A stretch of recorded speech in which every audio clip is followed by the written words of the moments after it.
Sir ரொம்ப அதாவது சொல்கிறதுக்கே வருத்தமாக இருக்குது. ஒசூர்லேருந்து இந்த பூ வந்து ராத்திரியில் பறித்து காலையில் கொண்டு வந்து இங்கே வந்து இறக்குறோங்க.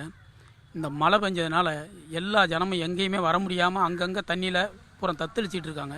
இங்கே மார்க்கெட்டுக்கு யாருமே வராதனால இந்த பூ வந்த பூ பூராமே வியாபாரம் இல்லாமல் கீழே கொட்டிகிட்டு இருக்கோம்.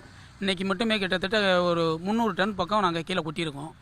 எங்களுக்கு வியாபாரிகளுக்கும் நஷ்டம், எங்களை நம்பி அனுப்பின விவசாயிக்கு முழுக்க முழுக்க நஷ்டம்.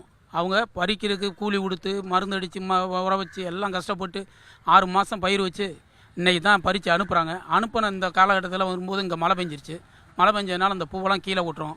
அவங்களுக்கும் லாஸு, எங்களுக்கும் லாஸு. ரொம்ப சிரமமாக இருக்குது. உங்களுக்கே பார்த்தா தெரியும் எவ்வளோ பூவை நாங்கள் கீழே கொட்டி எப்படி உட்காந்துருக்கோம் பாருங்கள்.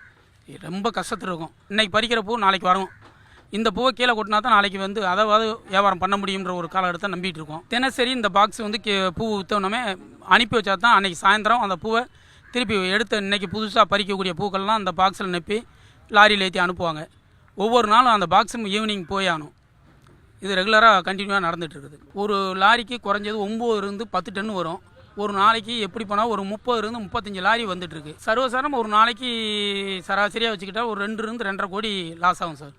எல்லா வியாபாரிக்குமே பூ மார்க்கெட்டை பொறுத்தளவுக்கு, கோயம்பேடை பொறுத்தளவுக்கு ஒன்றையில் அதான் 2 கோடி 2 to 2.5 வரைக்கும் லாஸ் ஆகும்.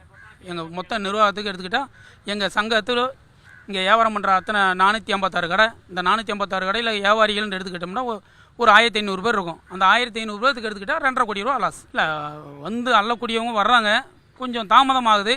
அதை குயிக்காக அள்ளி இங்கே வந்து தொத்து வியாதிகள் வராத அளவுக்கு சுத்தமாக சுகாதாரமாக வரக்கூடிய இந்த வணிக வளாகத்தில் வெளியிலிருந்து வரக்கூடிய மக்கள் வந்து ஆர்வத்தோடு வர்றதுக்கு இங்கே தூய்மையாக இருக்க வேணும். அதை செய்து கொடுக்க வேண்டும் சார். இந்த பூ வந்து சாமிக்கு உபயோகப்படுத்தக்கூடிய பொருள்.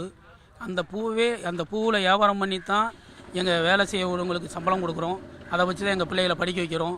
நாங்கள் அதை வச்சு தான் எங்கள் குடும்பமே நடக்குது. அப்படிப்பட்ட பொருளவே நாங்களே தூக்கி கீழே கொட்டுறதை நினைக்கும் போது ரொம்ப வருத்தமாக இருக்குது சார். எங்களால் சொல்லவே முடியல சார். நம்ம பூப்பாட்டு வந்திருக்கு சார் ஒசூர்லேருந்து.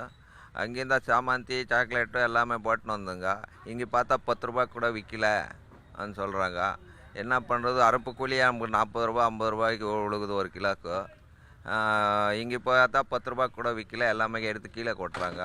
என்ன பண்ணுறதுன்னு தெரில சார். செய்திகளை உடனுக்குடனும் துல்லியமாகவும் தெரிந்து கொள்ள சப்ஸ்கிரைப் பண்ணுங்க.